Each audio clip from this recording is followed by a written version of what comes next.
triangle chart.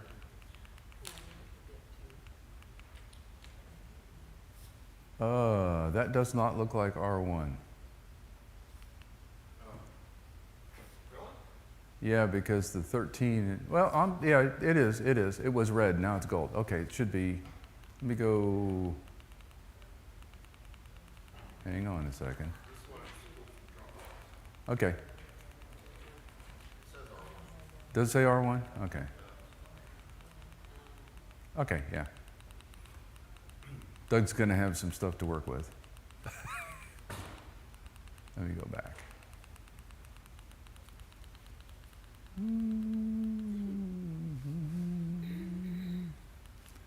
I believe we got here because that's why I made it gold. Okay. So remember what we talked about last week? No? Reminder? Just one back? I go one back. We talked about, there's two things he said don't worry about, and it's really low on Maslow's list. Food and clothing. Don't worry about that. And the problem with worrying about that was you'll never get higher up to start doing things for someone else, like for God. If you're worried about those basic things, you'll never get any farther. And so those are the things he was talking about in that chapter, in chapter 6. And he's saying, get higher up on those. Don't worry about those. Get higher up on what you think of. Seek first his kingdom and his righteousness. Go for that. All these other things will be provided for you. Don't worry about them. Get them out of your mind. Get them out of your focus. Now, for these people for us, food, well, we worry about where we're going to go after church, and we're going to get out on time, or the other people who are getting out, they're going to get ahead of us maybe.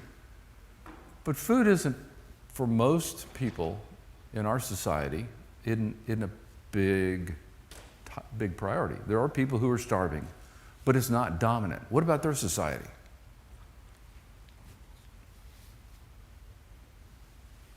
How many classes will they have? We have 3 classes, right? The rich, the poor, and the middle income, I guess you'd say. Did they have a middle income? No. They had the rich and the poor. What was the split? What percent was rich and what percent was poor? Probably 10-90, yeah. 90, and when we're talking poor, we're talking poor. They maybe had one set of clothes, and they were worried every day where their food was going to come. So that was kind of the society they had then. So what he's asking for is something pretty significant for them to frame their head around. So you're talking about that in the bulletin this morning. There's an article in there. It's talking about how he went to Ukraine and saw all the people and how they were all dressed up, very fancy looking. But then the guy told him that's probably their only clothing that they have. They live in small houses. Yep. They hardly have any furniture. It was all for appearance and look. And that could be the Ukraine. And I talked a little bit last week about what we did when we were working in Cambodia, was how the expression is dirt poor they were in Cambodia. All they worried about was clothing and food. And I don't think they converted very few people. And we had missionaries over there for what, Wanda, about 10 years? Between the two groups? 20? And we just really didn't make any headway. It's because their focus was on immediate things I needed today. So they never thought about things eternal. And so we're going to get into, knock on wood, we're going to get into a little bit more of that, about worrying about the immediate and what the immediate does to you, versus looking at things eternal. And it's hard to get out of that. What's happening to me today is just consuming me. And what he's saying is, don't let it consume you. So I'm going to move on. That last verse of yours kind of tells it all. It says, each day already has enough trouble of its own. Yeah. Worry And about tomorrow. Yeah, and my mom was a world-class worrier. She would worry about everything. And it did to some extent consume her. Now in chapter 7, and like I said, Matthew is heavy into a lot of things that talk about the kingdom. Remember, that's kind of where we're trying to focus on. Enter through the narrow gate, for the gate is wide and the way is broad that leads to destruction. And there are many who enter through it. For the gate is narrow and the way is constricted that leads to life. And there are few who find it. Beware the false prophets who come to you in sheep's clothing, but inwardly they are ravenous wolves. So, where do these two gates lead to?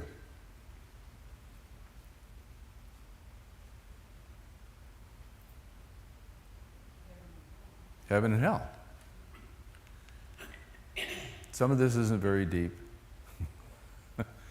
So, how is it that the narrow gate is so hard to find?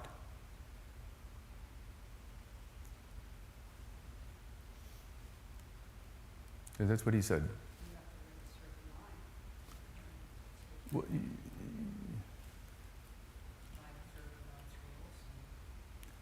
is observing rules going to get us there? No. There's a whole lot of factors in it, but I mean, I think the Bible tells you the things you need to do to get there. But why is it so hard? I think it's an easy thing to do. So, Okay. Rita says it's not an easy thing to do. We're so self-absorbed. Excuse me? Because we're so self-absorbed. Yeah. The reason it's so hard is because we can't get past ourselves. Really, the difference between somebody who's following God and not following God is who are they following? Themselves. Their own desires, their own wants, their own things that are all about them. And the Christian is trying to follow God. Doesn't always do it, makes mistakes, falls down, God dusts them up, picks them up, gets them going again. But the narrow gate is the ones who are looking for God. The wide gate is the ones who's saying, I got all kinds of ways that it can please myself. And that's why the wide gate is, because there's a wide variety of things you can go pursue that'll please yourself. You will know them by their fruits. So he's talking about the ravenous wolves. You will know them by their fruits. Grapes are not gathered from thorn bushes, nor figs from thistles, are they? Unless you're picking blackberries. So every good tree bears good fruit, but the bad tree bears bad fruit. A good tree cannot bear bad fruit, nor can a bad tree bear good fruit. Every tree that does not bear good fruit is cut down and thrown into the fire. So then, you will know them by their fruits. So again, he's talking about the ravenous wolves. So who will you recognize based on their fruits? That's the ravenous wolves. Those are those people who are trying to deceive you. Not everyone says to me, Lord, Lord, will enter the kingdom of heaven, but the one who does the will of my Father, who is in heaven, will enter. Many will say to me on that day, Lord, Lord, did we not prophecy in your name? In your name cast out demons, in your name perform miracles. And then I will declare to them, I never knew you, leave me, you who practice lawlessness. So, why will many people call but be denied?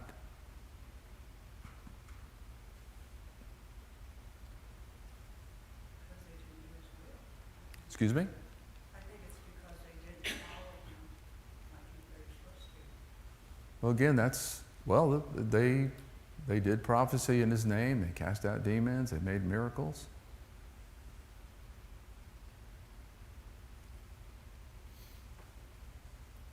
What's the distinction? I never cast out a demon. I never did a miracle.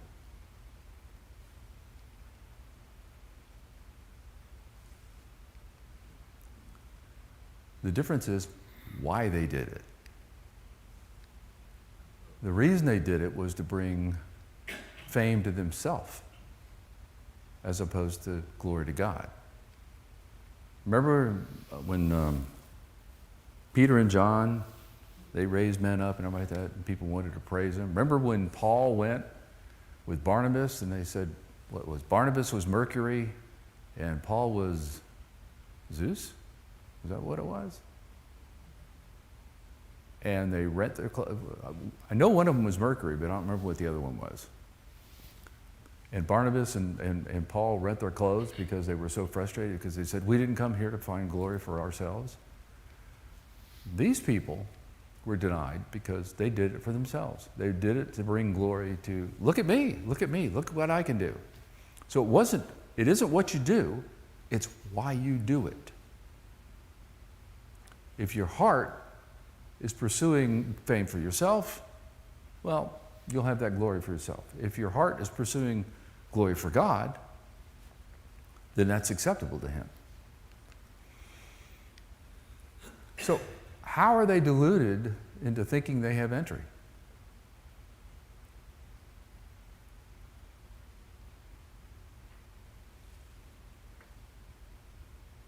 The clue is, huh? Because of the false prophets? Well, they may be prophesizing and it may be accurate what they're saying. They thought they earned it. I did all these things for you. You owe it to me, God. You know, it's the difference between Cain and Abel. Cain approached God to say, I'll give you something as a transaction. You give me something, God, I'll give you something. Abel didn't. Abel says, I give it to you, God, because you're a good God, because I love you. So they're deluded in saying, I did all these great things. Look at the stack of things I did. Well, yeah, you did them for yourself. You didn't do them for me. And that's why Christ said, leave me. I don't know who you are. You may have declared my name because you said, in the name of Jesus, be done. But you were doing it in my name. You were using it as a chant to do something that would make you look good. It's all about heart. When Jesus entered Capernaum, the centurion came to him asking for help. So we're now in chapter 8. Lord, he said, my servant lies at home, paralyzed, suffering terribly. Jesus said to him, shall I come and heal him? The centurion replied, Lord, I do not deserve to have you come under my roof. But just say the word, and my servant will be healed. For I myself am a man under authority, with soldiers under me. I tell this one, go, and he goes. And that one, come, and he comes. I say to my servant, do this, and he does it. So, a little bit of background on this one. Capernaum, what's Capernaum? What part of the country is that in?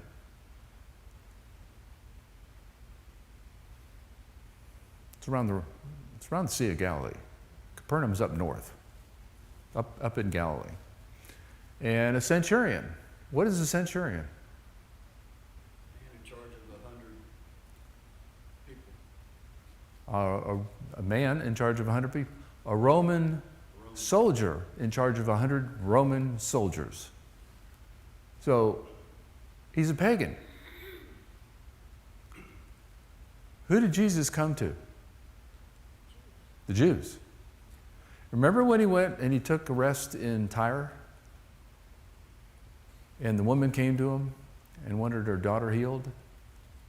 And what did he say? Huh? He came to the Jews first, and then I don't remember how that goes. He said, it's not good for the master to share his food with dogs. And she said, even the dogs get the crumbs that fall to the ground. And he said, got her attention. She got his attention with that answer. And he healed her daughter. A little bit different on how he responds here to the centurion. He's willing to go. So what business does he really have coming to Jesus?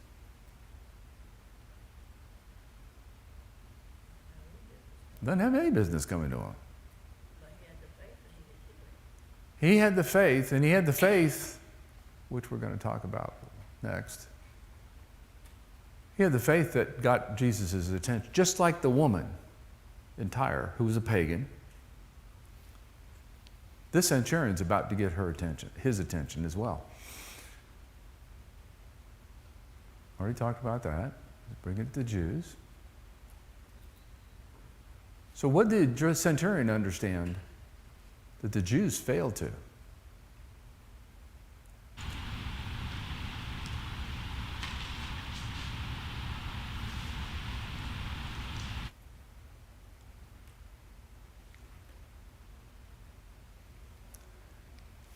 here's a situation where the people were so set in their minds as to what was going to happen, what was going to be the kingdom, what the Messiah was going to look like, that they couldn't see. They had such a focused vision on it's going to be this way that they couldn't see. Centurion wasn't clouded with that particular one. He looked at it and he said, that man has authority. That man is of God. Because he's probably seen some of these miracles, and he's heard reports of all these miracles. And so he's gone to someone who says, I know there's something special about this man.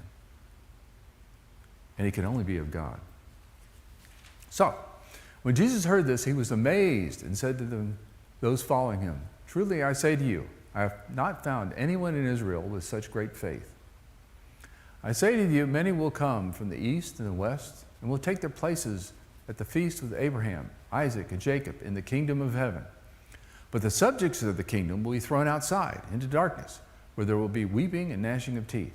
Then Jesus said to the centurion, go, let it be done just as you believed it would. And his servant was healed at that moment.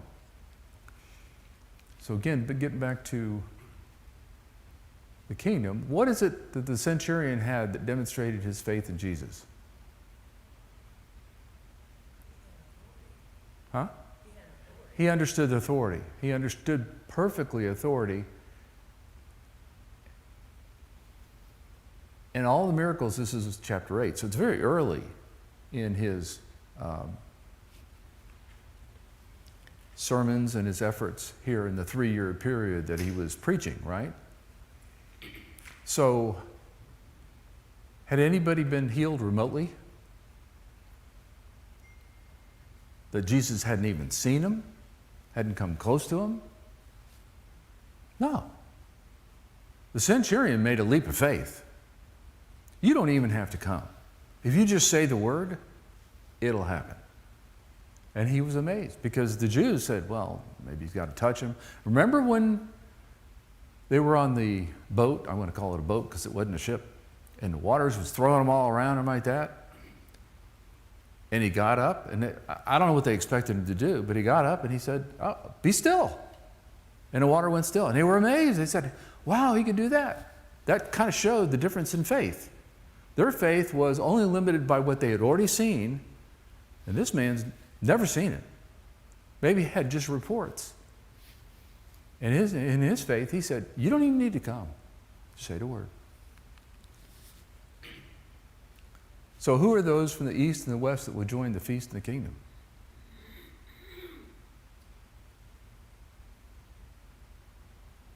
Not the Jews.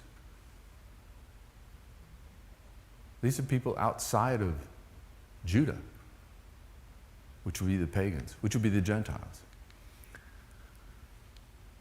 So who are the subjects of the kingdom that will be thrown out of the feast or the kingdom?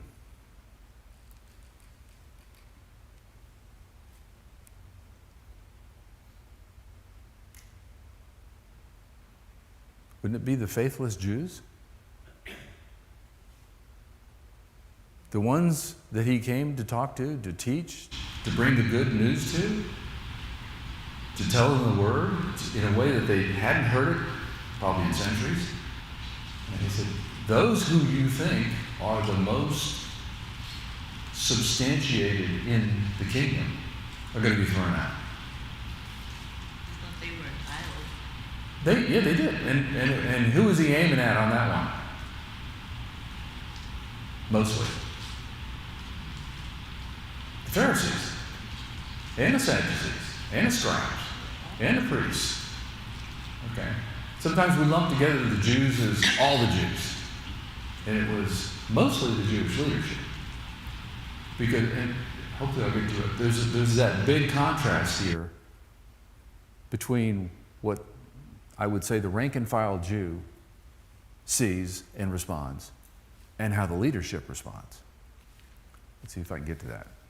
As Jesus went on from there, 2 blind men followed him, calling, have mercy on us, son of David. When he had gone indoors, the blind men came to him, and he asked them, do you believe that I am able to do this? Yes, Lord, they replied. Then he touched their eyes and said, "According to your faith, let it be done to you." And their sight was restored. Jesus warned them sternly. See that no one knows about this.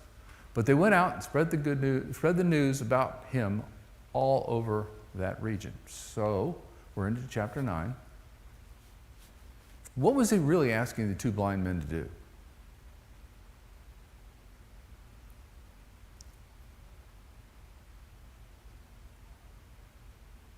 If they felt they could do it, I mean, he had the faith that they could do it. They had to believe that or else they wouldn't have asked him. He might not have healed them, but their healing, he said, let it be done based on your faith. But he healed people that had no faith, didn't he? The dead son of the woman, Lazarus. I mean, if you're dead, you don't have any faith because you're dead. But he was asking the two men not to tell about the power he had. Kind of interesting. Why? Was it because he thought they were all closer to him? I don't know. Remember when Jesus went to Peter's mother-in-law's house and he healed a lot of people that first day. That night, or early that next morning, not that night, early next morning, he went out of the town. And he went out of town to pray. And he stayed out there for a while. And the disciples came out and said, hey, we got a load of people that are all to be healed. And what did he say? We're going somewhere else. Because the only thing they were there for was to be healed. And that's not why he came. His healing was to show he had authority. It's confusing because they had the faith that he could heal them. Yeah. So I'm confused as to why they, after he healed them, did. They knew? Because Yeah. they were just so excited for people to know.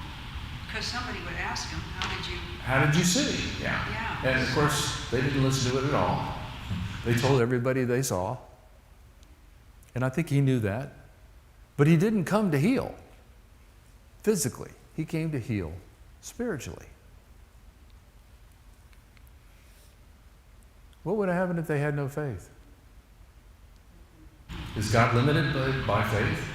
Is our faith a limiting factor in God's ability to heal? No. If they had no faith that he could do it, they wouldn't have asked him. They wouldn't have been there. They wouldn't have been here. They'd seen it before. They believed the unbelievable. People who had been healed. Okay, so while they were going out, a man who was demon-possessed and could not talk was brought to Jesus. And when the demon was driven out, the man who had been mute spoke. The crowd was amazed and said, "Nothing like this has ever been seen in Israel." But the Pharisees said, "It is by the prince of demons that he drives out demons." So this is the example. Two groups, both Jews, saw the exact, how do I answer that? Okay, what effect did the demon have on the man?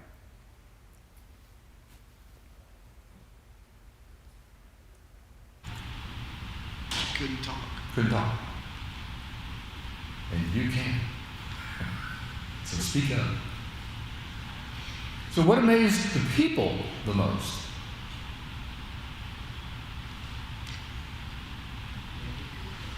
He drove the demon out. And they said, "We've never seen anything like this in Israel." So what was the conclusion the Pharisees reached versus the conclusion the people really? That the rank and file Jew reached one conclusion. The leadership reached a different conclusion. What was that conclusion that the leadership reached?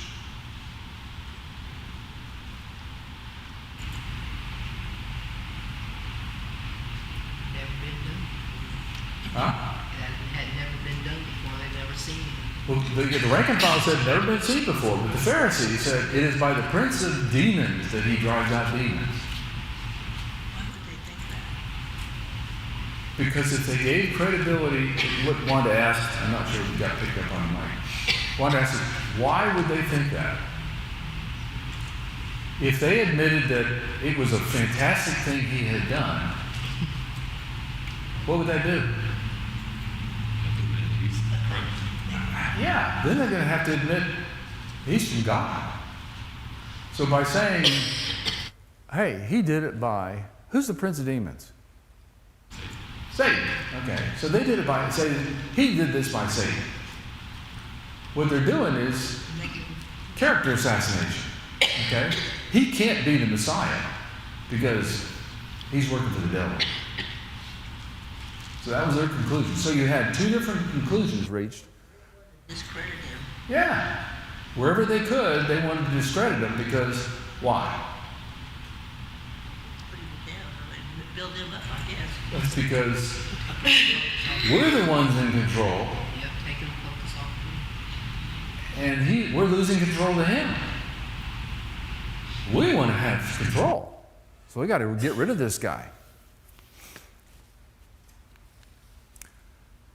Jesus went through all the towns and he kind of brushed it off at this particular point. Later on, he doesn't brush it off. Jesus went through all the towns and villages, teaches in their synagogues, proclaiming the good news of the kingdom. So he's going on to talk more about the kingdom, which is what the point of our lesson is.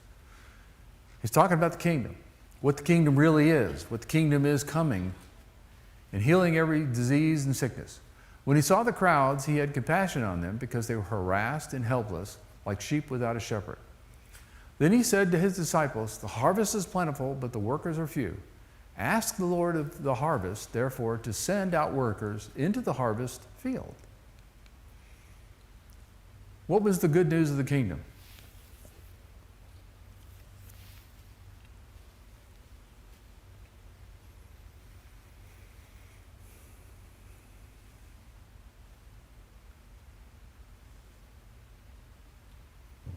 Gonna start calling names. What do you think, Brian? Christ came. Christ came.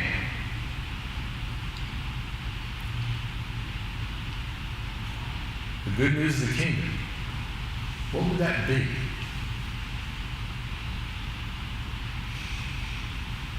What was one of the lines about the kingdom in the Lord's Prayer? Kingdom come. The kingdom come. It's just about here. The kingdom is just about to open up. It's imminent. They hadn't heard that. They'd always heard about it. Someday, somehow. The kingdom is talked about in the book of Daniel over and over again. The kingdom is talked about in Isaiah. He said, all that is just about to open up. It's just about here. Who harassed the crowds? Why? How were they harassed? Why? But who and how?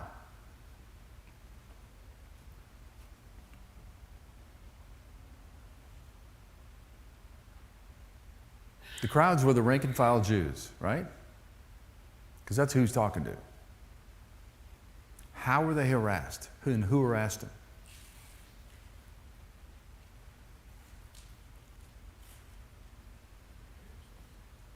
Imagine if you were someone, a Jew of this day and age, you came to the temple. Your sacrifice wasn't good enough. You had to buy a temple sacrifice.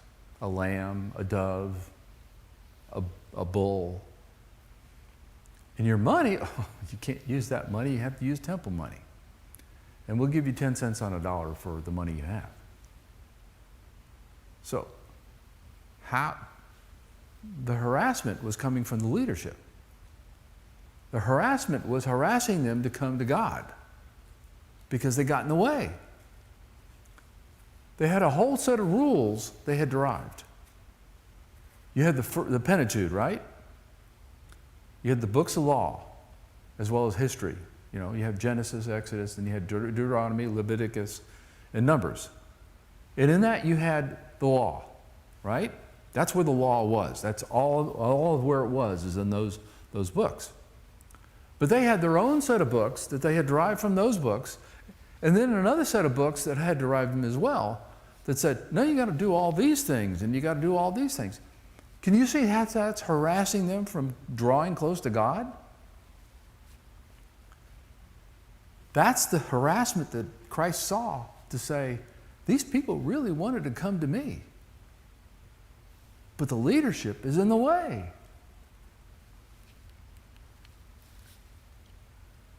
Who's been the harvester so far?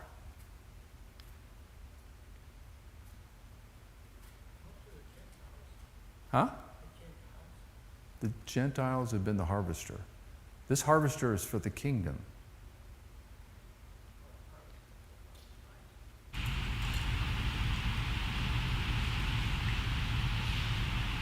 He said, ask the Lord of the harvest, and he will send out workers into the harvest. Who's been doing the harvesting so far? Jesus. And before him, John.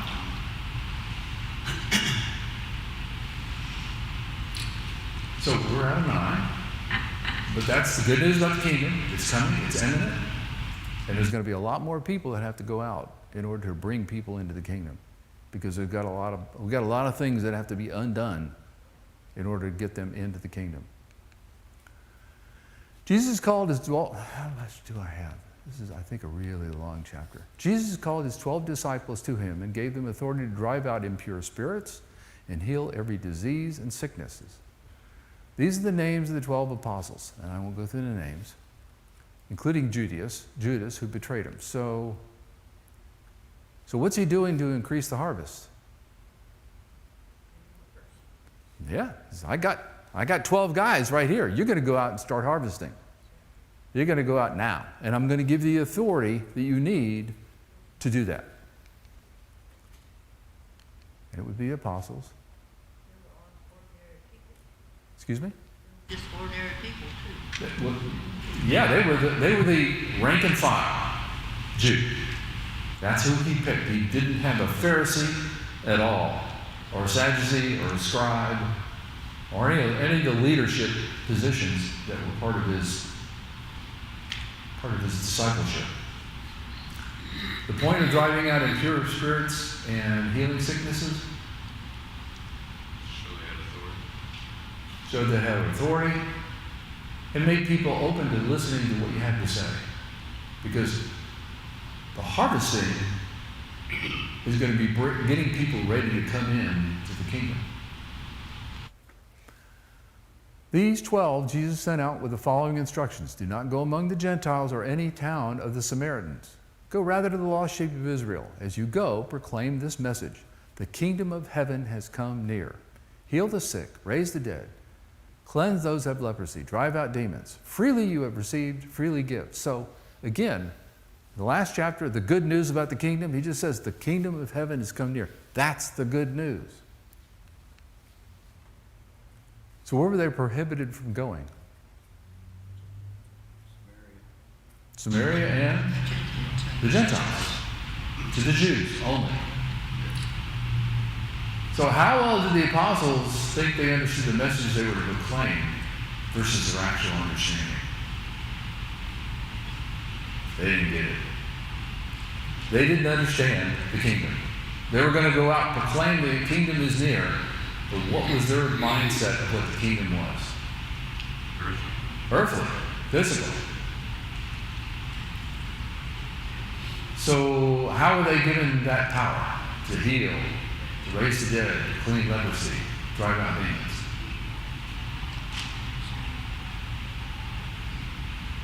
Jesus put the Spirit in them.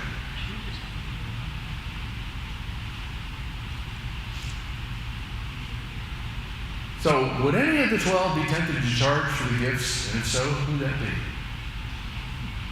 This is easy. He said not to, but who would be tempted to? Who was the guy in charge of the money? Judas. Judas would be tempted.